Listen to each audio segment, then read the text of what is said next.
Bonjour à tous, bienvenue aujourd'hui pour ce nouveau jour de live de l'IA en pratique semaine spéciale. Je m'appelle Agathe Samut, je suis la fondatrice de Comity et de la Comity Academy et je suis ravie de vous accueillir aujourd'hui. Alors on est au 3e jour, on continue notre progression sur la découverte de l'IA. Le concept de l'IA en pratique est toujours le même. On se retrouve, c'est un rendez-vous qui normalement est mensuel où je vous accompagne et je vous aide à faire le point, à comprendre comment l'IA est en train de transformer nos métiers de la communication et de l'événementiel. Et je vous le montre à travers des cas d'usage, des cas pratiques, des démonstrations. Et c'est l'occasion aussi de se retrouver, de poser toutes vos questions. Donc, n'hésitez pas, aujourd'hui, on va avancer sur un sujet qui est un sujet de développement, qui est un sujet un peu d'avenir, de se dire comment on va créer ses propres outils. On va parler d'assistant IA. Donc, si vous avez la moindre question, n'hésitez pas à utiliser le chat. Je vois tout le monde se saluer dans le chat. Donc, bonjour à tous. Je reconnais des noms qui sont là depuis le début de la semaine. Bonjour Guillaume, bonjour Catherine, bonjour Audrey, bonjour Julien, bonjour à tous. Merci de me suivre cette semaine. Pour ceux qui arrivent aujourd'hui, le concept de cette semaine, c'est effectivement de faire le point un petit peu parce que l'IA a connu une accélération assez folle depuis le début de l'année. On voit vraiment des impacts très concrets dans notre quotidien en termes de possibilités de productivité, en termes de créativité, en termes de qualité de rendu. Lundi, on a fait le point sur justement comment on va pouvoir être plus productif, comment on va pouvoir se faire aider au quotidien. On a vu comment on peut se créer très très rapidement des comptes rendus de réunion, comment on peut faire des comptes rendus de repérage, comment on va pouvoir rédiger des mails, comment on va pouvoir gérer plein de documents. On peut aujourd'hui faire mettre à jour ses déroulés, mettre à jour ses rétro-plannings directement avec l'IA dans Excel. Hier, on avait fait un point plutôt sur la partie PowerPoint, donc comment je vais créer mes présentations, comment je peux écrire mon contenu de manière plus qualitative, plus storytellée, comment je vais pouvoir illustrer ma presse. Parce qu'en fait, globalement, ce qui est en train de se passer, c'est qu'il y a vraiment un écart qui est en train de se creuser entre ceux qui utilisent déjà l'IA, et même peut-être tous les jours, mais qui n'ont pas complètement intégré dans leur process. Donc ça reste très one shot, c'est-à-dire j'ai un besoin, j'utilise l'IA, mais il n'y a pas de réflexion complète derrière. Et ça veut dire que la qualité globale est en train d'augmenter, les attentes augmentent, et donc il y a un sujet d'avancer plus vite que ça, plus vite que juste avoir un compte ChatGPT et l'utiliser. Il y a un sujet de mise en place, de structuration de vos usages. Et vous allez voir, on va pouvoir avancer au fur et à mesure de la semaine sur tous ces sujets-là. Sophie demande comment je peux récupérer les lives, les replays des premiers lives. Alors sachez que tous les jours, en fin de journée, vous recevez un mail avec le récap des points clés qu'on a vus dans le live du matin. Et en bas du mail, vous avez les replays de chaque jour. Donc vous pouvez retrouver en bas de votre mail, vous avez à chaque fois le jour 1, voilà de quoi on a parlé, et voilà le replay. Comme ça, vous pouvez rattraper, bien évidemment, tous ces contenus. Donc, j'espère que ce matin, vous êtes en forme parce qu'on va aller encore plus loin. Vous allez voir, on va se projeter dans cette capacité qu'on va avoir grâce aux IA à transformer vraiment notre manière de travailler, puisqu'on va faire un focus sur la question des assistants IA. Je sais que c'est un sujet dont on entend énormément parler. On parle aussi beaucoup d'agents IA. On va essayer de faire un peu le point sur tout ça et voir vraiment quel est l'intérêt que ça peut avoir pour vous, l'impact que ça peut avoir. Et j'ai invité, on aura aujourd'hui 3 agences que j'ai accompagnées et qui vont justement vous faire un feedback, de vous dire où est-ce qu'ils en sont. Ils en sont pas tous au même niveau, ils en sont pas tous au même avancement, mais l'idée c'est de comprendre comment c'est déjà en train de transformer leur manière de travailler. Et mon objectif à travers ça, c'est de vous inspirer, de vous montrer l'étape d'après pour vous. Elle en est où et qu'est-ce que vous pouvez faire pour avancer. Le principe de ce matin, je ne vais pas forcément vous apprendre à juste créer un GPT. Les GPT, c'est les assistants de ChatGPT. Sachez que ces assistants, vous les trouvez dans tous les outils. Ils ont des noms différents. Si vous êtes chez Gemini, ça s'appellera des gemmes. Si vous utilisez Copilot, ça s'appellera des assistants Copilot. Si vous utilisez Claude, ça s'appellera des artefacts. Ça fait à peu près tous la même chose, à part Claude, qui est un peu différent. Mais globalement, ça fait la même chose. L'idée, c'est pas juste de vous dire, allez, il faut cliquer sur le bouton créer un GPT, parce que ça, c'est facile. Je vais vous le montrer, c'est facile. Le sujet, c'est plutôt de vous montrer quel est l'impact que ça peut avoir et surtout, pourquoi il y a un besoin de structurer vos usages. En fait, un assistant, visuellement, ça ressemble à un chatbot. Mais tout l'intérêt et tout le sujet, c'est ce que vous allez mettre derrière. Il est là le point clé. C'est comment cet assistant va travailler. Donc moi, j'aimerais déjà savoir, vous poser une petite question pour sentir un petit peu l'audience de ce matin. Est-ce que votre équipe ou vous utilisez déjà l'IA? Donc ça, je vais partir du principe que oui, probablement. Moi, ce que je vois en formation, c'est que aujourd'hui, je vais dire 98% des gens qui arrivent en formation qui me disent j'utilise ChatGPT ou une autre IA ou mon IA imposée par mon entreprise. Après, il y a une question de niveau d'utilisation. Mais aujourd'hui, on va dire que tout le monde ou presque l'utilise. Mais qu'est-ce que vous avez déjà mis en place? Qu'est-ce que vous avez déjà réussi à intégrer? Qu'est-ce que l'équipe en fait aujourd'hui? Je vous pose la question, ça apparaît normalement sur votre écran. Donc, est-ce que pour le moment, chacun l'utilise un peu de son côté? Est-ce que vous avez déjà mis en commun des prompts que vous partagez entre vous? C'est déjà un début. Est-ce qu'il y a certains usages qui sont un peu plus structurés? Vous avez déjà préparé, vous avez déjà des projets partagés que vous avez nourris? Est-ce que vous avez déjà créé des assistants à partager pour l'équipe?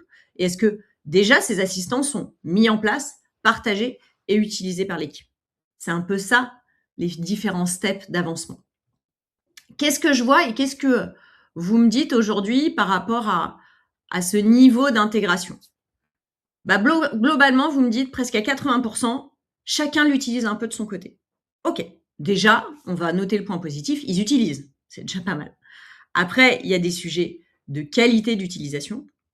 C'est hyper important et je vous en parlerai effectivement pendant l'été parce qu'on a l'IE Act. Alors l'IE Act, c'est un peu la règle européenne qui gère un peu les IA en Europe.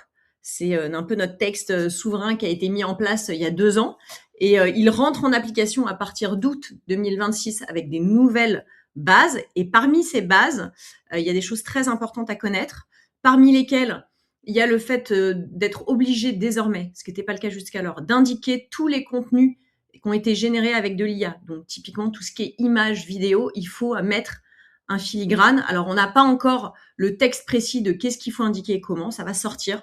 Moi, je fais de la veille là-dessus, donc dès que je saurai, bien évidemment, je remonterai ça comme info. Je communique aujourd'hui à travers ma newsletter, à travers LinkedIn aussi, et désormais un peu plus à travers Instagram. Donc, n'hésitez pas à me suivre sur un des réseaux, celui que vous préférez. Je partagerai cette info-là. Deuxième élément, il y a l'obligation légale aujourd'hui responsable que quand on utilise l'IA dans son entreprise, on est censé avoir au minimum informé ses équipes sur les bonnes pratiques. Et normalement, c'est pas juste les informer, c'est qu'on est censé les avoir formés. Donc, il y a un sujet sur cette mise en place de bonnes pratiques. Et moi, ce que je recommande aussi beaucoup, c'est de mettre en place des chartes d'utilisation. Donc, ça aussi, c'est un point sur lequel il faut être vigilant parce que en tant qu'entreprise qui utilise l'IA, vous avez des responsabilités. Donc, attention à comment les choses vont évoluer. Il y a une utilisation, il va falloir l'encadrer pour s'assurer derrière qu'il y ait une bonne gestion des données. Et surtout, il y a aussi un sujet, au-delà de ce qui se passe en interne et les données des clients, et c'est hyper important et c'est primordial, mais il y a quand même aussi un sujet qui est très clairement un sujet de qualité. Vous l'avez peut-être remarqué, bien évidemment, vos équipes utilisent l'IA et c'est tant mieux, mais il y a un sujet de vouloir maintenir une qualité unique et toujours la même et de maintenir un sens critique et de maintenir une vision et d'avoir quelque part continué à faire votre travail de manière experte. Et ça, l'IA, le but, c'est qu'elle efface pas cette partie-là. C'est hyper important d'avoir ça en tête. Et ce qu'on va voir à travers la structuration des usages, à travers la mise en place d'assistants, c'est aussi ce point-là qu'on va aller chercher. C'est de poser un cadre qui va faire que l'IA fonctionne pour vous selon vos critères de qualité. Donc pour moi, il y a un sujet qui est essentiel là-dessus. Et je réponds à la question d'Olive. Intégrer l'usage de l'IA dans une équipe ne passe-t-il pas d'abord par la mise en place d'un cadre sécuritaire avant de mettre en place des agents? Je suis tout à fait d'accord. La partie assistant et agent, pour moi, c'est le bout de la chaîne. C'est l'objectif. Dans votre structuration de l'IA, il y a une première base qui est maîtriser les fondamentaux. Et dans les fondamentaux, il y a comment j'utilise correctement l'IA, comment je fais attention à la gestion des données, qu'est-ce que je mets dans l'IA, qu'est-ce que je mets pas, comment je contrôle la qualité, où est ma place d'expert et d'humain au milieu d'une IA ou de plusieurs IA que j'utilise. Tout ça, c'est les bases.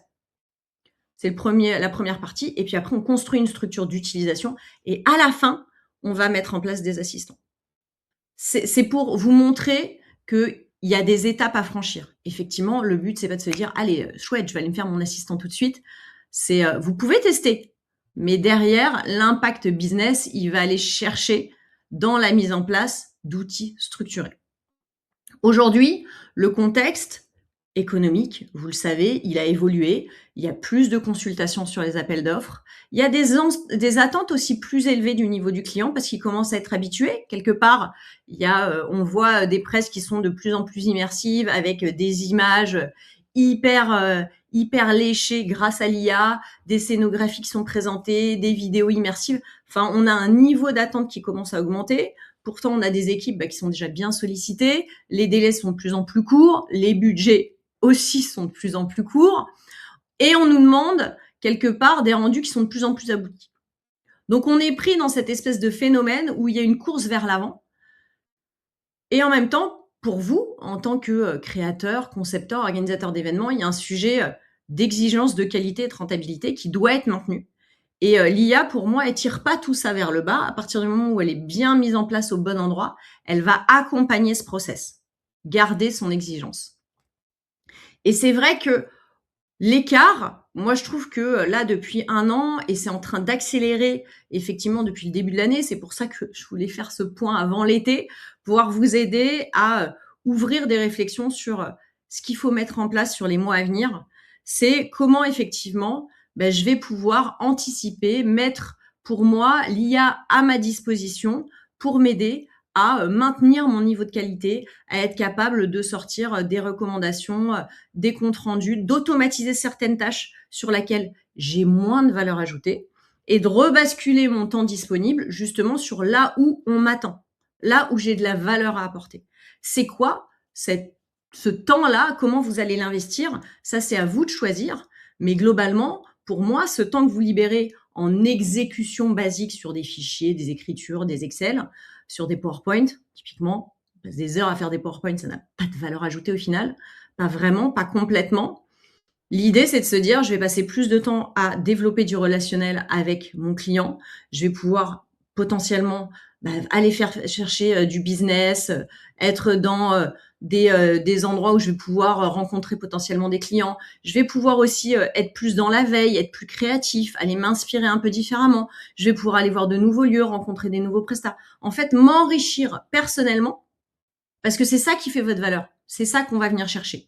C'est votre expertise, votre créativité, votre professionnalisme. Et ça, quel que soit l'IA, ça vous enlève rien, en fait. Donc, c'est de trouver ce juste milieu entre moi qui je suis et comment je suis augmentée à l'IA. Moi, j'aime dire ça parce que au bout de 3 ans d'utilisation quotidienne de l'IA, c'est vraiment le sentiment que j'en ai. Je me sens augmentée à l'IA.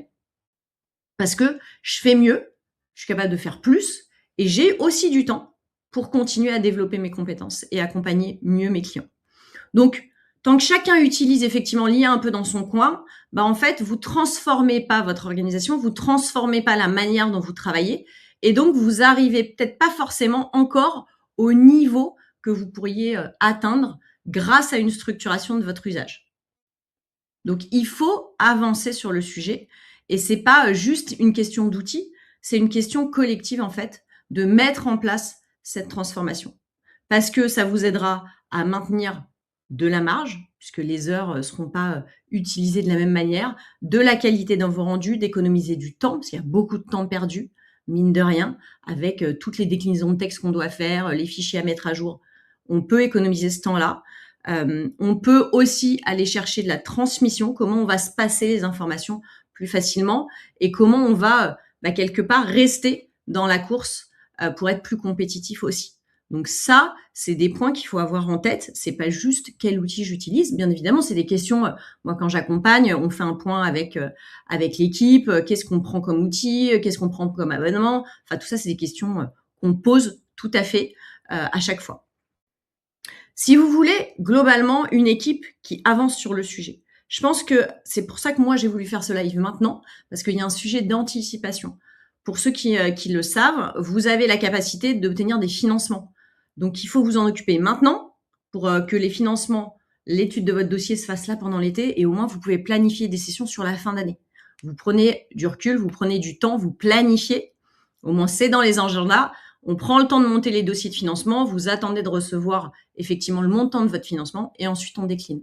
Mais moi, j'ai encore beaucoup d'agences qui m'appellent en urgence en me disant « Ah, on peut se former là avant l'été ». Il n'y a pas de problème, mais c'est dommage de vous louper l'opportunité de vous faire financer parce que dans les délais, ça passe pas. Donc, ayez juste cette histoire de timing en tête. Une tâche récurrente de votre équipe, vous pouvez la transformer en outil réutilisable. Et vous pouvez utiliser un assistant IA. Donc, c'est un assistant IA, c'est quoi? C'est un assistant, c'est un chatbot qui va être capable de répéter toujours la même mission de la même manière. Je vous montre effectivement un exemple de GPT. Alors, pour ceux qui se demandent comment on fait des GPT, alors je vous montre le GPT, mais c'est la même chose que les autres. Vous allez là, dans GPT, dans plus, GPT, et ici, vous avez un bouton Créer, tout simplement. Vous tapez sur Créer, ça vous emmène et vous avez ici le cœur d'un assistant GPT dans lequel il va y avoir des instructions à mettre et il va y avoir une base de documents à mettre. Il est là, tout le sujet et toute la qualité de votre assistant va dépendre très clairement des instructions et de la base de connaissances, donc des documents que vous allez lui donner. Et comment ça fonctionne? Par exemple, j'ai créé un assistant qui permet de présenter et de préparer son pitch à l'oral. Je le partage à ceux que j'ai en formation avec moi. Donc, comment ça marche? En fait, cet assistant, je l'ai préparé. Donc, ça demande du temps, hein, bien évidemment, derrière, de préparer un peu tout ça. Beaucoup d'instructions, des documents sources pour lui expliquer comment il doit travailler, c'est quoi un bon pitch, c'est quoi, qu'est-ce que j'attends d'un pitch oral, quelles sont les questions qu'il doit poser pour faire un pitch oral. Et en fait, j'ai juste à lui donner ma reco. Et lui, il a tout un process à suivre. Il sait quelles questions il doit me poser, comment il doit travailler, qu'est-ce qu'il doit me donner comme élément. Et donc, vous voyez, il est habitué, il doit me poser des questions pour qu'il puisse me répondre. Alors là, je vais lui dire, on va voir s'il veut bien. Je n'ai pas de réponse à ces questions. Prépare quand même le pitch.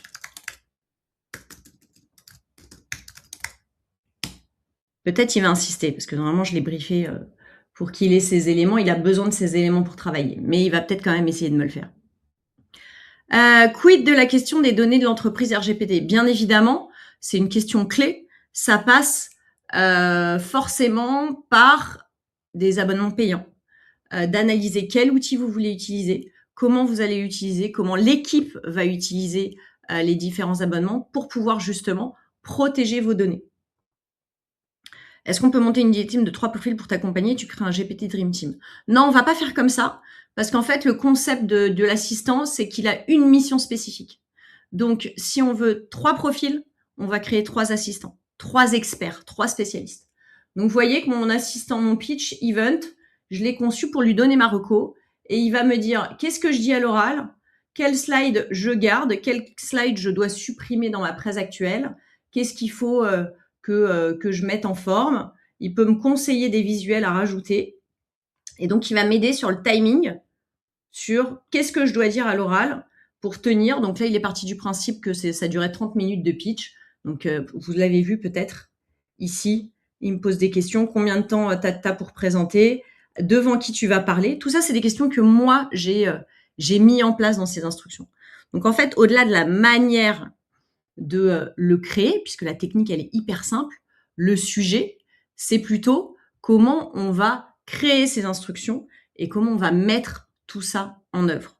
C'est ça qui est le plus important, en fait, pour arriver derrière à avoir un outil qui fonctionne. Le sujet, c'est pas comment techniquement mettre en place mon GPT, c'est comment on le conçoit. Et il est vraiment là le sujet. Et en fait, qu'est-ce que vous pouvez faire pour compléter la question d'Amandine sur qu'est-ce que je peux faire avec des assistants? En fait, vous pouvez vous créer des assistants spécialisés sur différentes tâches de votre quotidien. Le principe, la première question à vous poser, c'est identifier les tâches. C'est un travail qu'on fait en amont de la formation qu'on fait sur on fait un workshop d'assistants, donc on vous aide à créer vos assistants. Et cette question des tâches, on se la pose en amont.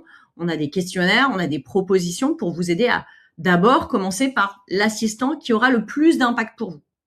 Donc ça peut être un assistant qui analyse les briefs, ça peut être un assistant qui écrit votre co. Vous allez voir, il y en a plein des possibilités. Vous pouvez vraiment regarder dans vos process qu'est-ce qui vous prend du temps et comment vous allez mettre tout ça en œuvre. Quel GPT vous avez créé? La question, c'est quelle tâche me coûte et comment je vais pouvoir l'optimiser. Et le principe, c'est pas de se dire, OK, je crée l'outil, je le nomme, je lui fais quelques instructions pour lui dire comment il marche, je lui donne un document. C'est vraiment de réfléchir à comment vous allez mettre à l'écrit votre expertise. Et ça, c'est un vrai travail spécifique. Et autre élément hyper important à avoir en tête, il faut choisir le bon usage, la bonne tâche. Et sachez que le GPT, c'est pas toujours la bonne réponse. On en parlera tout à l'heure avec Géraldine qui est avec nous. Le GPT, c'est pas toujours la bonne réponse. On peut avoir une autre possibilité. Ça peut être du projet optimisé. Ça peut être de la conversation optimisée. Ça peut être plein de choses. Donc, l'idée, c'est de se dire, quelle est ma tâche? Quel format d'assistant je choisis? Et après, comment je lui apprends ma méthode? Comment je lui apprends à travailler comme moi? Et pour ça, on écrit des instructions et on crée des documents. Donc, c'est tout un process spécifique. Et j'avais envie de vous partager le retour de Olivia Dumay, donc qui est directrice générale adjointe de l'agence Carenae, qu'on a formée il y a quelque temps. Et j'ai été la rencontrer pour lui demander effectivement un peu où ça en était chez eux, qu'est-ce qu'ils avaient mis en place. Et vous allez voir que ça devrait normalement vous donner quelques idées. On regarde ça tout de suite. Pendant l'échange, n'hésitez pas à poser vos questions dans le chat. Je serai là pour y répondre. On écoute Olivia et son feedback. Bonjour Olivia. Bonjour Agathe. Merci déjà d'avoir accepté mon invitation. Tu es directrice générale adjointe de l'agence Carenae. On vous a formé il y a quelques temps maintenant. Et je sais que tu es un peu le pilote de cette transformation IA à l'agence. Tu as développé des assistants IA pour l'équipe. Et donc, ça m'intéresserait de savoir un petit peu qu'est-ce que tu as mis en place pour que chacun puisse comprendre un peu quels sont les vrais cas d'usage des assistants IA en agence événementielle.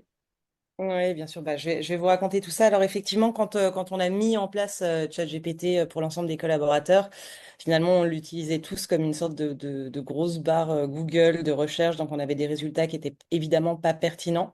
Donc, on s'est posé la question de comment est-ce qu'on allait faire. Donc, effectivement, on a fait cette formation avec toi, ce qui nous a donné plein de clés. Et à partir de là, en fait, on s'est dit comment est-ce qu'on fait pour que chacun l'utilise vraiment correctement après cette formation. Et on s'est dit que mettre en place des assistants rapidement, c'est-à-dire que des sortes de robots qui permettent de contextualiser, d'obliger aussi un petit peu le collaborateur à se poser les bonnes questions, etc., et à répondre à ces questions, de donner du contexte, des livrables, voilà, pour que les résultats finalement soient beaucoup plus pertinents. Donc, on a mis ça en place et on a créé plusieurs types d'assistants. Alors, l'assistant qu'on utilise le plus actuellement, c'est notre radar stratégique. Et ça, c'était aussi sur les bons conseils de Benoît. C'est une sorte de grande veille pour les nouveaux clients qu'on ne connaît pas encore, ou ceux qu'on connaît déjà, ou qu'on pense connaître, mais qui évoluent, etc. Et puis font de nouvelles choses. Donc, ça va aller chercher finalement qui est notre client, quelles sont ses valeurs, comment est-ce qu'il travaille. Ça nous donne de la bibliographie aussi à aller lire, ça nous donne des sites à aller voir, etc. Et puis, ça nous explique un petit peu comment est-ce que ce client-là traite l'événementiel au quotidien. Donc, c'est hyper intéressant pour nous de faire tourner cet assistant-là régulièrement. Et encore une fois, aussi pour des clients qu'on connaît. On a mis en place un assistant de crash test de recommandation. Donc, Ok. on lui donne une recommandation qu'on a écrite, qui est évidemment anonymisée. On lui donne le brief qui est aussi anonymisé. On lui donne aussi des infos qu'on a pu avoir lors des Q&A, etc., avec nos clients, ce qui nous paraît important. Et puis, on lui dit, bah voilà, maintenant, quels sont les points forts et quels sont les points faibles. Et en fait, notre assistant est réglé pour que il puisse nous donner quelque chose qui soit très homogène. À chaque fois qu'on fait une demande, c'est toujours créé de la même manière, mais ça nous permet de pouvoir nous dire, ah oui, effectivement, tiens, là-dessus, on n'a peut-être pas assez creusé cette partie-là, ou là-dessus, on sait qu'on est très fort et qu'il va falloir qu'on insiste un petit peu quand on va soutenir. Ok. Là, on a évidemment des assistants qui vont résumer les briefs et nous aider à lister les livrables, etc. On a des assistants qui vont nous aider à créer nos briefs pour les créas, pour les prestats. Qu'est-ce qu'on a? On a des comparateurs de devis qui ne fonctionnent pas encore exceptionnellement bien. Il y a un petit peu des petits loupés là-dessus, mais voilà, faut qu'on le retravaille. Je pense qu'il y a, Pour il y a- bosser les instructions et la base de connaissances, effectivement. Ouais, je crois que c'est ça. Je crois que c'est ça. Il y a un petit peu de boulot. Et puis, côté création d'images, on a aussi des assistants qui nous aident à faire des mood boards, des inspirations scéno. Alors, ça ne nous empêche pas évidemment de continuer à travailler avec nos scénos, nos créas, évidemment, nos graphistes. Mais par ailleurs, c'est intéressant quand on a un client qui nous dit, bah voilà, Reco Express, dans une semaine, il faudrait qu'on ait une petite idée de ce qu'on peut faire, Mhm. lui donner du mood board ou une première inspiration de scénographie. Bah, finalement, c'est hyper intéressant. Donc, on a aussi des assistants qu'on a créés pour ça. Et du coup, en termes d'investissement, pas forcément d'argent puisque ça coûte pas plus qu'un abonnement, C'est ça. ChatGPT, c'est plutôt un investissement et temps pour mettre en place l'outil. Ouais. Est-ce que c'est compliqué de mettre en place un assistant? Non, alors l'assistance est finalement extrêmement simple et il n'y a pas besoin d'être ultra geek pour le mettre en place. Mm. C'est très simple et c'est très intuitif. On le crée, on le teste. C'est pas encore tout à fait ce qu'il faut, mais en fait, on sent très très vite quelles instructions il va falloir rajouter Mm. dedans pour que ça fonctionne bien. Donc, grosso modo, un assistant, en 1 heure, il est créé. En une semaine, il est testé parce qu'on va le tester avec pas mal de choses. On est trois quatre, on se dit, tiens, teste-moi juste le GPT avec tes dossiers à toi et on voit si ça fonctionne. Mhm. Et puis, au bout d'une semaine, il est mis en place auprès de tous. Donc, non, non, ça va extrêmement vite.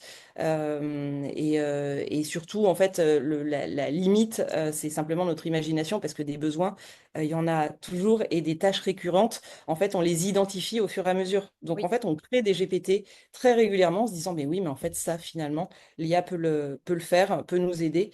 Voilà. Mais l'investissement en lui-même, en temps, en énergie, c'est pas si immense que ça. Et c'est rentabilisé au final par le nombre de fois où on va l'utiliser. Je pense qu'en fait, un bon GPT, tu me dis hein, si tu es d'accord avec moi, mais c'est l'association de bien comprendre comment il fonctionne, donc comprendre le système des instructions de la base de connaissances. Et après, c'est avoir de l'expertise qu'on va partager. C'est-à-dire que plus nous, on connaît le besoin et l'usage et la tâche, plus on va être capable de le partager avec l'outil et d'arriver à le formater pour qu'il soit le meilleur possible pour notre besoin. Ouais, alors c'est exactement ça. Moi, je fais toujours très attention dans les instructions de lui demander en fait de poser des questions Mhm. à l'utilisateur. Et c'est ça en fait qui va faire la richesse de la réponse qu'il va donner, c'est le fait que de lui-même en fait il va aller poser les bonnes questions et le collaborateur le chef de projet, le directeur de projet va s'interroger, va se poser les bonnes questions, des questions qui ne seraient pas forcément posées par ailleurs. Et du coup, la réponse sera encore plus pertinente. Donc ça, dans les instructions, en tout cas, moi, c'est quelque chose que j'utilise beaucoup, le fait de faire poser des questions à l'assistant. Il y a un côté guide, guider l'utilisateur, et puis l'intérêt aussi, c'est un côté niveau de qualité, c'est-à-dire de Ouais. maintenir le rendu final, que tout le monde ait à peu près le même niveau de qualité sur les rendus. Donc, C'est ça, c'est exactement intéressant. ça. C'est homogénéiser les réponses, les utilisations, et ça fonctionne vraiment bien grâce aux assistants. Ouais. Les assistants, en tout cas, c'est simple et ça fait gagner un temps fou. Donc, faut vraiment pas hésiter. Merci pour tous ces conseils, Olivia, Mais je t'en et à très bientôt. J'espère que tous ceux qui nous écoutent seront inspirés par ces bonnes idées et passeront leur été à créer des assistants ou tout du moins se diront qu'il faut qu'ils le fassent à la rentrée. Merci beaucoup et à très bientôt. À très bientôt. Est-ce que ça vous parle, ce petit témoignage d'Olivia. N'hésitez pas, vous avez vu, vous avez des petits, vous pouvez mettre des likes sur la plateforme. Donc, j'espère que ça vous inspire, ça vous montre un peu vers où on peut aller. C'est ça l'objectif, c'est de pouvoir comme ça se créer ses propres outils. Mais le but, c'est que en les créant, ça demande tout un process de réflexion sur comment moi je travaille, comment je fais les choses. Et ensuite, il faut mettre par écrit tout ça. Donc, c'est un process qu'on n'a pas l'habitude de faire. Enfin, quand on transmet une manière de fonctionner, en général, on la transmet à l'oral, à une nouvelle équipe, à des stagiaires, des alternants, des nouveaux collaborateurs. On fait tout ça de manière très informelle. Là, la difficulté, c'est de formaliser tout ça. C'est tout un process un peu spécifique d'accompagnement pour réfléchir aux différentes étapes qu'on va pouvoir faire. Et pour vous en parler, parce que là, on a vu effectivement Olivia qui est bien avancée sur le sujet, qui a mis en place déjà tout ça, donc qui est fonctionnel. Et j'avais envie d'inviter aujourd'hui à partager cet échange. J'ai invité Géraldine.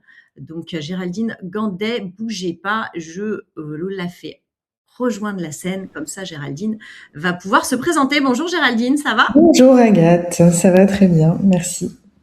Alors, du coup, tu es directrice des opérations chez Creative Events et on a passé une partie de la semaine dernière ensemble puisqu'on a accompagné les équipes à l'occasion d'un workshop IA.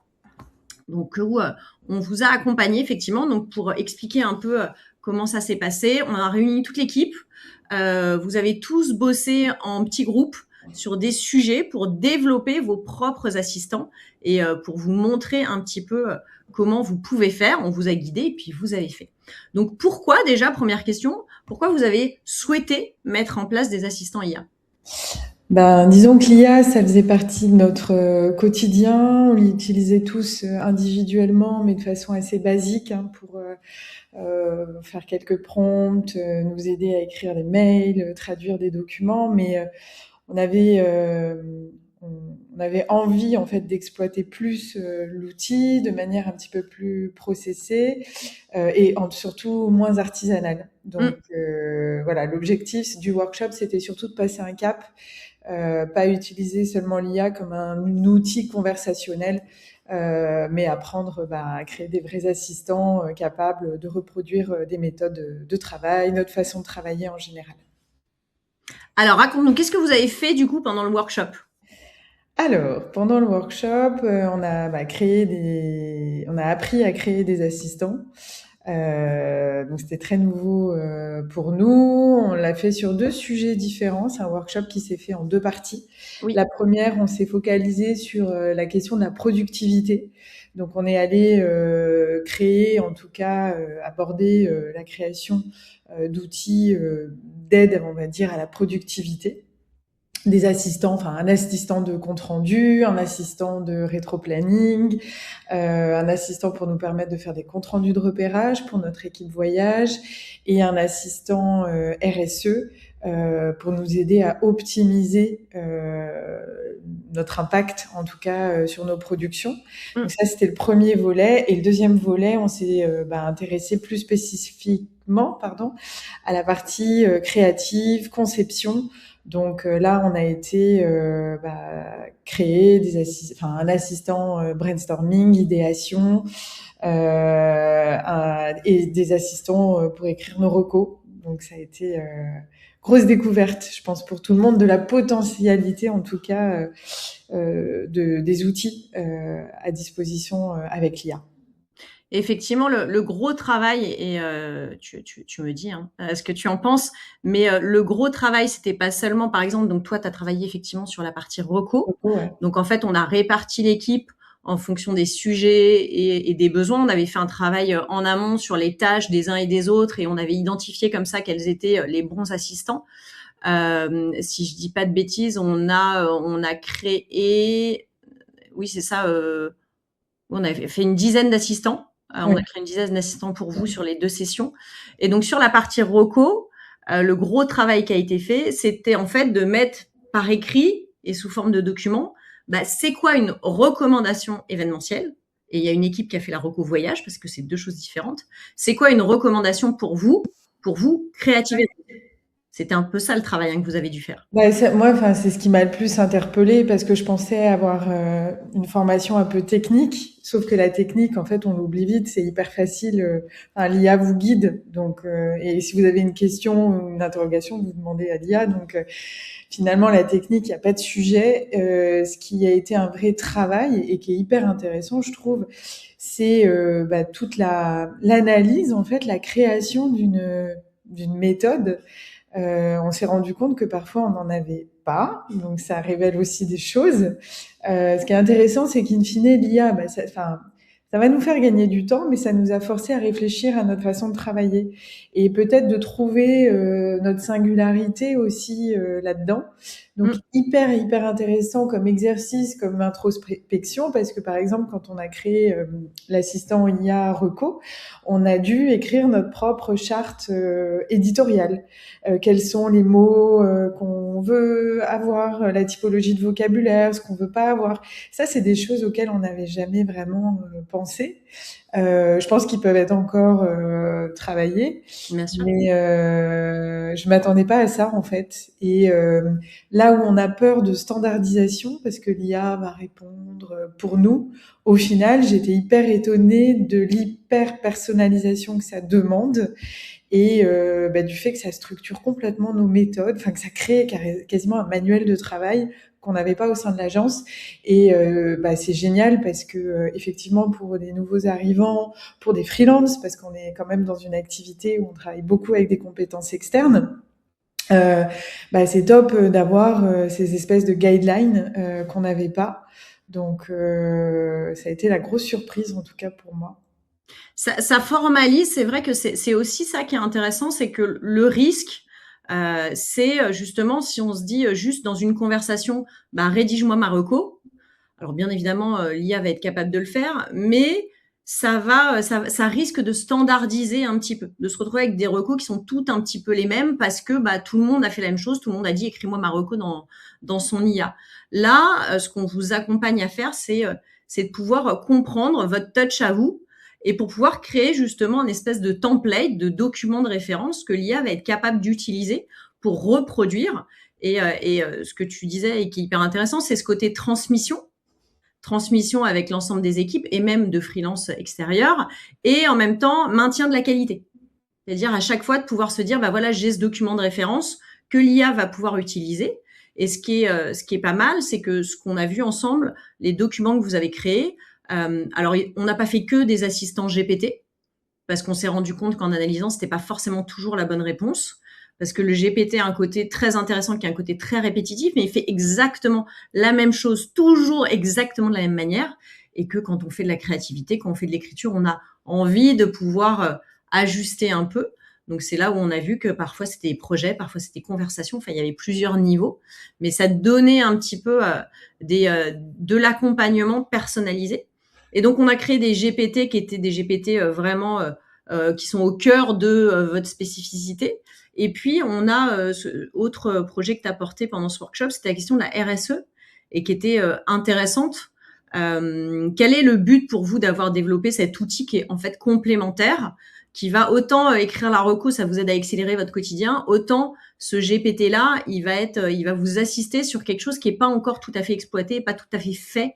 Il l'est, mais il va être optimisé encore. À quoi il va servir du coup ? L'idée, c'était nous aider à optimiser en fait nos recos et nos prods et de proposer en fait surtout un accompagnement à nos clients, item par item, prestation par prestation, voir comment on peut minimiser, réduire notre impact environnemental ou maximiser en tout cas nos actions en faveur de développement durable. Et c'était super intéressant. On a à la fois rentré plein de chartes de plein d'organismes différents qui œuvrent, qui travaillent autour du sujet, notre propre charte RSE au sein de l'agence, divers documents. Et notre objectif, c'est de passer au crible en fait nos projets, qu'ils soient en phase d'appel d'offres comme en phase de production, pour voir comment on va pouvoir optimiser en tout cas la RSE au sein de l'agence et au sein des événements qu'on propose à nos clients. Qu'est-ce que tu en attends aujourd'hui de ces assistants sur le temps un peu plus long? Bah, la base, enfin moi, mon idée de base, hein, connaissant pas très bien, parce que je suis encore assez novice, c'était du gain de temps, du gain de productivité, peut-être aussi la question de la charge mentale. Je sais pas si les gens dans l'assistance partagent ça, mais créer des événements, c'est créer des prototypes en fait. À chaque fois, c'est toujours se remettre en cause, on est en appel d'offres. Euh, et en fait, ce qui est intéressant là-dedans, c'est que ça processe, ça crée des méthodes, on identifie, ça nous force à identifier des tâches récurrentes. Euh, donc, je trouve que ça réduit en fait une forme de charge mentale, de redémarrer à chaque fois page blanche. Ça nous force en tout cas à vraiment processer, être rigoureux dans les tâches récurrentes, gagner du temps et en fait libérer du temps là où on a de la valeur ajoutée, là où on peut justement travailler nos prototypes et amener toujours quelque chose d'unique. Donc je trouve ça génial, moi je trouve ça passionnant et il y a quelque chose d'un peu presque libérateur en tout cas en termes de charge. Parce que c'est un métier qui peut être lourd, difficile. On travaille dans des flux super tendus, que ce soit en appel d'offres, c'est hyper timé. Souvent on regrette de pas avoir eu assez le temps de réfléchir en fait. Donc voilà, il y a de l'optimisation, du gain de temps et surtout revenir à l'essence même de nos jobs qui sont créatifs en fait. Ouais, en fait, ce qui est intéressant dans ce que tu dis, c'est effectivement remettre l'humain au cœur du process, mais tout en étant accompagné. C'est-à-dire que là, ce qu'on a travaillé ensemble, une équipe a travaillé sur un outil un peu d'analyse de brief et de veille. Donc, quand je reçois mon brief, il va analyser les infos sur le client, sur le brief. Donc, comme ça, moi, je récupère déjà la première analyse et je peux en faire ma propre vision, ma propre intention créative. Qu'est-ce que je perçois, vers quoi j'ai envie d'aller. On a aussi fait justement un assistant créativité, donc qui peut aider à brainstormer, qui va accompagner le chef de projet à brainstormer à partir de son idée et pas juste je te donne le cahier des charges, donne-moi la bonne réponse. C'est pas du tout ça l'objectif de cet assistant, c'est plus quelle est ta conviction, qu'est-ce que tu en penses. Ok, maintenant, tiens, pourrais prendre cet axe-là. Ok, on va avancer comme ça. Et ensuite, on a créé un assistant qui vous aide à écrire les recos. Donc, le but, c'est vraiment dans le process créatif que vous ayez une place qui est essentielle, mais qui est accompagnée, en fait. Et donc, je retombe effectivement sur ton idée de charge mentale, savoir qu'on a ces assistants-là qui sont en backup et qui vont aider à accélérer certains éléments, ça peut être hyper intéressant. En tout cas, de toute façon, Géraldine, nous, on se tient au courant. Après le workshop, on va continuer à suivre. Pendant quelques mois, on se fera des visios régulières pour voir où ça en est et pour qu'on vous aide à optimiser tous ces assistants. Merci beaucoup d'avoir accepté mon invitation. J'espère que tous ceux qui nous regardent, ça vous donne des bonnes idées sur comment vous pouvez faire évoluer vos process. Et nous, on se parle très vite. Merci Géraldine. Merci. Alors, j'espère que tout ça vous a donné des pistes de réflexion intéressantes. Ce qu'on comprend à travers ce que Olivia et Géraldine nous ont partagé. Donc, merci pour tous les likes que je vois monter sur le stream. Je passerai mes remerciements à Géraldine et Olivia. Le résultat est visible, c'est-à-dire votre outil qui tourne, visuellement, c'est hyper simple à mettre en œuvre. Olivia, comme Géraldine l'ont dit, techniquement, le sujet, il n'est pas du tout technique. Le sujet, il est la structuration de votre valeur. Donc, il est dans la mise en place, l'écriture des instructions et la conceptualisation, la mise sur papier de vos méthodes et vos pratiques. Et c'est vrai qu'avec Benoît, nous, on utilise notre casquette parce qu'on connaît bien ces métiers-là. On sait comment vous fonctionnez et donc on vous accompagne pour accoucher de ça. On vous dit, OK, vous faites de la créativité. Comment ça marche? Par quoi vous rentrez? OK, en fait, il y a des techniques à utiliser. Utilisez cette technique-là. Et donc, en fait, on est là pour guider un peu votre process créatif pour s'assurer qu'à la fin du workshop, vous puissiez avoir des assistants qui fonctionnent correctement et qui fonctionnent comme vous. Donc, il y a tout un process. Effectivement, je vais définir ma tâche, mon besoin métier. Je vais identifier la bonne mission. Pas 42 missions, une mission précise. Je vais identifier comment je le fais. C'est quoi la bonne méthode? C'est quoi le bon outil? Ensuite, je vais travailler sur mes modèles, mes documents. Je travaille sur mes instructions. Je teste. et à la fin, j'ai un assistant qui est opérationnel. C'est un process. Nous, notre workshop IA, il dure 1 journée parce qu'on a besoin de vous accompagner sur tout ce process. Et c'est rapide dans le rendu final. Mais en fait, ce qui est très long, c'est la préparation. C'est ce que disait Géraldine, c'est la préparation des modèles, des documents sources, de formaliser qui vous êtes et comment vous travaillez pour continuer à être, vous, votre valeur ajoutée à apporter à votre client et dans votre quotidien. Et effectivement, des assistants, c'est plus ou moins complexe. Sur du compte-rendu de réunion, ça va être assez simple. Sur du rétro-planning, ça va être déjà beaucoup plus technique. Sur des assistants de créativité, bien évidemment, ou d'écriture de recos, ça demande du travail. Ça demande de se poser les bonnes questions. Et donc, l'idée, c'est de pouvoir se faire accompagner sur tout ce process. Et l'avantage, c'est que quand on fait le workshop, à la fin, vous avez un guide pratique. Quand vous avez besoin de recréer des assistants, vous pouvez le faire hyper facilement. On a des prompts qui vous accompagnent étape par étape dans la construction de votre assistant, qui vous aident à vous poser les bonnes questions, qui vous aident à écrire les instructions. Donc, il y a tout un process d'accompagnement. Carole me demandait si je pouvais donner mes prompts. Bien évidemment, c'est ma valeur ajoutée à moi. C'est ma valeur d'avoir créé ce système d'accompagnement qui est spécialisé dans la com et l'événementiel. Donc, non, je peux pas vous le donner comme ça. C'est tout un travail dans lequel moi, je mets mon expertise, je mets mon accompagnement et je suis physiquement présente pour aider. Donc, donner un prompt, ça serait trop simple parce que la difficulté du prompt, c'est que si je vous donne juste un prompt, vous allez le lancer et vous n'allez pas mettre votre apport à vous. Donc, c'est ça qu'il faut que c'est là où moi, j'ai mon accompagnement pour aider et pour mettre en œuvre. Donc, le but, c'est de se dire, OK, en fait, il faut mettre en œuvre et structurer mes usages pour avoir ces outils qui sont là, qui sont les vôtres et qui vous accompagnent au quotidien. Pas juste une conversation, un prompt. On va beaucoup plus loin dans le process. Après, ça passe au fur et à mesure par des étapes. Ça se fait pas en 5 minutes. On se pose la question de se dire où en est mon équipe et après, on commence à prendre les fondamentaux et après, on avance sur la structure et à la fin, on crée nos assistants. Faut pas rentrer. En fait, la difficulté sur les sujets tech comme ça et digitaux, on a toujours l'impression qu'il faut rentrer directement par l'outil. Mais le sujet, il n'est pas là. Il faut rentrer par la manière dont on travaille. Et donc, ça se fait par étapes et par niveau. Pour ceux qui veulent créer des assistants, faisons le workshop. Par contre, moi, j'ai l'obligation de m'assurer que vous avez un minimum de connaissances sur l'IA parce que sinon, vous allez être perdu. Sinon, ça ne marchera pas. Vous aurez un assistant qui va tourner sur un truc hyper classique, hyper basique. Et moi, mon objectif, c'est que ces outils-là, c'est votre valeur ajoutée. Quelque part, c'est un peu des outils que vous valorisez dans qui est votre agence, comment vous travaillez. Et ça va être quelque part un actif valorisable derrière ces outils-là, ce que vous allez mettre en œuvre pour vous. Donc, première étape, quand on veut s'intéresser à l'IA, il faut poser les bases. Il faut poser les fondamentaux. Tout à l'heure, on en parlait dans le chat. Ça veut dire quoi? Ça veut dire comprendre le fonctionnement de l'IA, savoir formuler des prompts optimisés. Et des prompts optimisés, c'est des prompts qui vous répondent exactement ce que vous voulez, comme vous voulez, où vous n'avez pas besoin de retravailler la réponse 15 fois.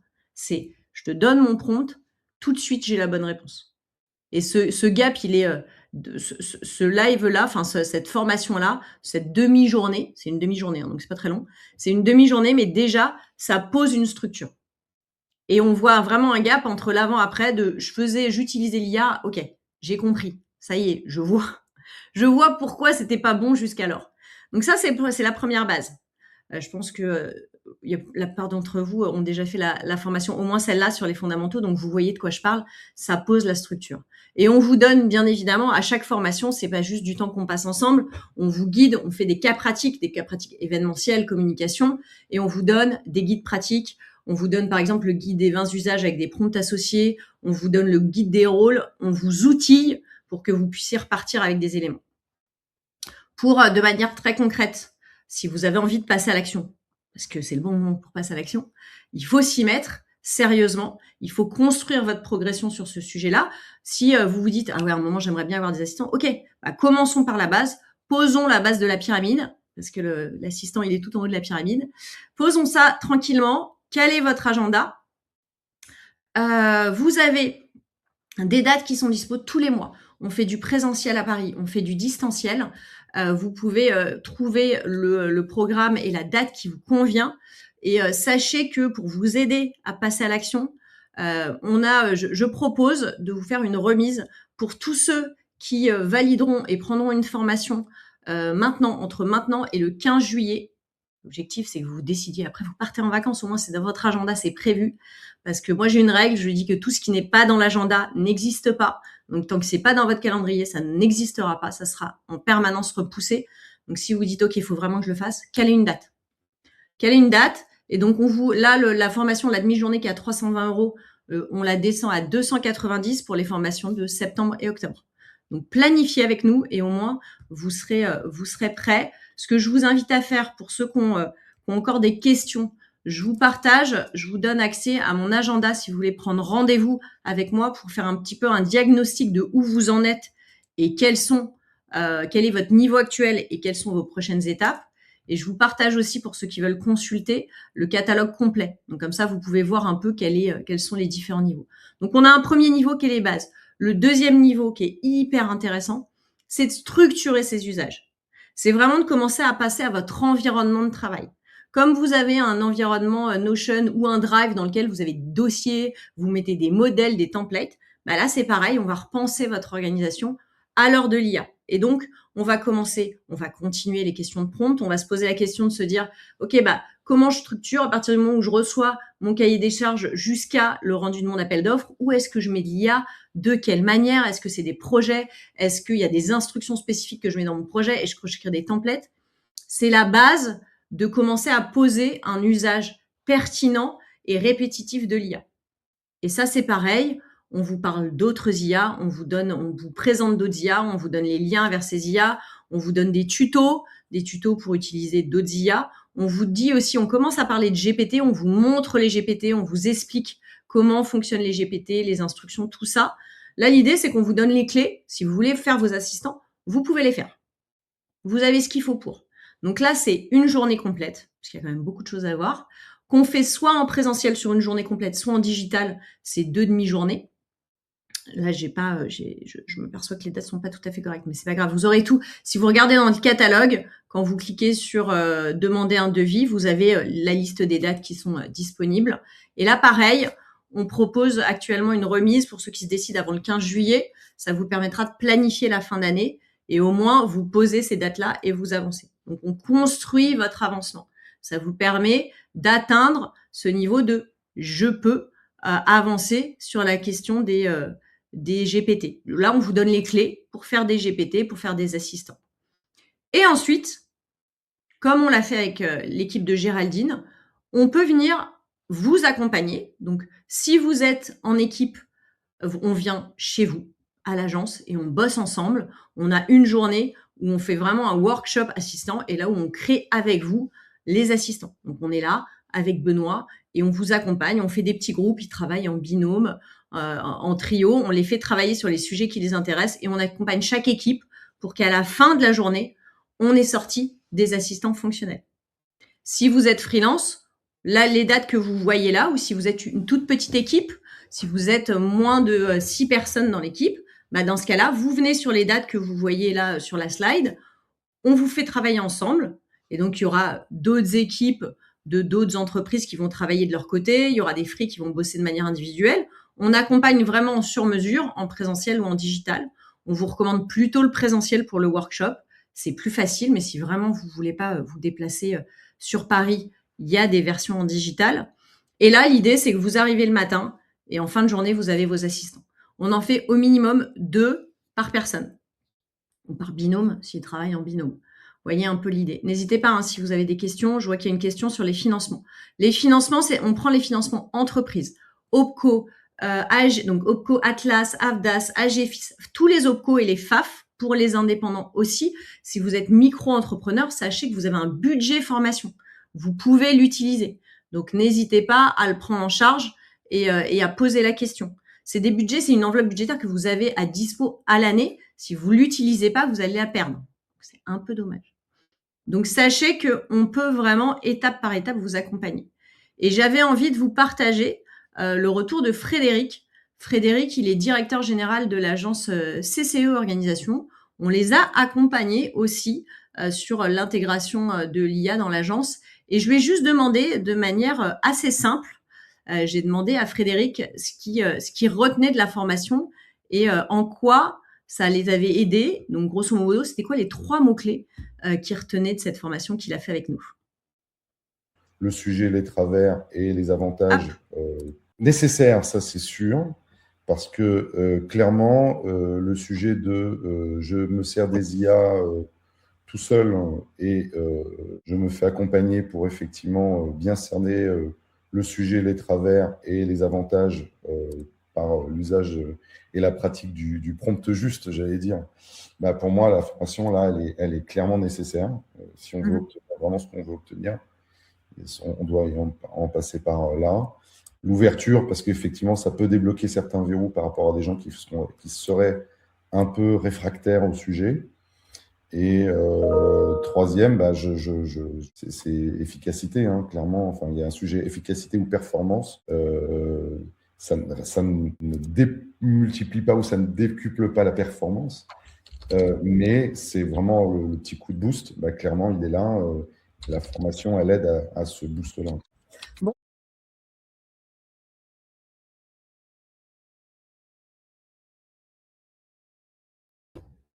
Me revoilà. Alors, j'espère que les mots de Frédéric vous ont parlé. Le principe, c'est effectivement l'avantage de la formation, c'est d'accélérer en fait, tout simplement, c'est de vous faire accompagner.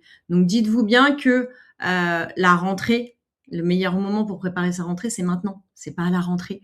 Parce qu'en fait, si vous voulez profiter des financements, il y a des délais de mise en place. Donc, n'hésitez pas à prendre le temps. Moi, c'est pour ça que j'ai voulu faire ces lives maintenant.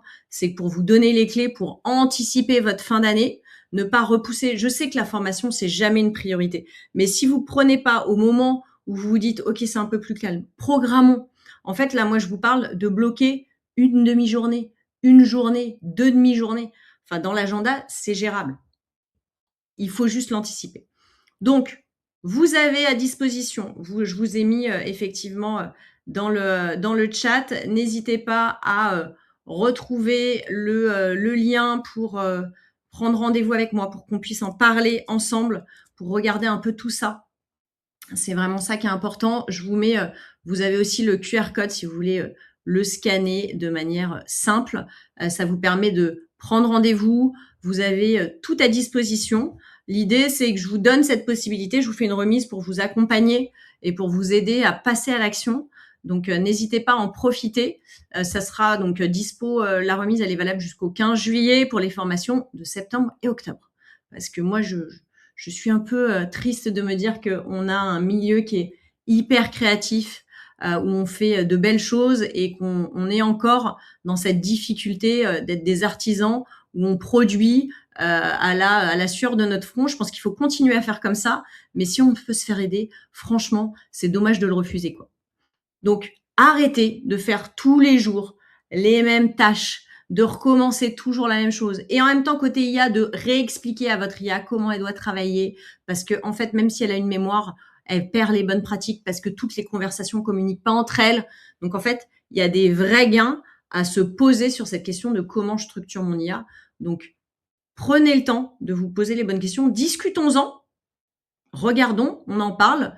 On se prend une petite 30 minutes pour se dire, OK, où vous en êtes? Comment vous faites évoluer votre équipe, votre organisation, vous, si vous êtes freelance, pour passer effectivement à une organisation qui commence à intégrer correctement l'IA. Voyons ça ensemble. Parlons-en. Merci à tous d'avoir suivi ce live. Je vous donne rendez-vous demain matin à 10h. On va parler d'outils. On va parler de Claude versus ChatGPT. Donc, pour ceux que ça intéresse, les questions d'outils, on se retrouve à 10h demain matin. Et ensuite, on se retrouve à 14h pour une table ronde hyper intéressante sur aujourd'hui, on vend du temps passé, sauf que au final, eh bien, le temps passé, quand l'IA nous fait gagner plus de temps, comment on valorise notre valeur? Est-ce qu'il faut réduire les budgets? Est-ce qu'il faut réduire notre temps passé? Tout ça, c'est des questions qu'on va se poser avec des dirigeants d'agences. On aura Marine Lefort de l'agence Black Lemon, on aura Morgane Bamba de l'agence Brainsonic, on aura Christophe Cousin de l'agence WMH et Céline Coulange des freelances de l'événementiel pour justement ouvrir cette discussion et se dire comment demain on va continuer à valoriser notre valeur ajoutée à l'heure où l'IA minimise le temps passé. Merci à tous d'avoir été présents, de nous avoir suivis. Je vous donne rendez-vous demain pour ceux qui nous suivent et pour ceux qui voudront voir la suite. Ça va être une journée chargée, mais avec beaucoup d'informations. Et on vous envoie en fin de journée les replays d'aujourd'hui, comme chaque jour. Merci beaucoup et bonne fin de journée à tous.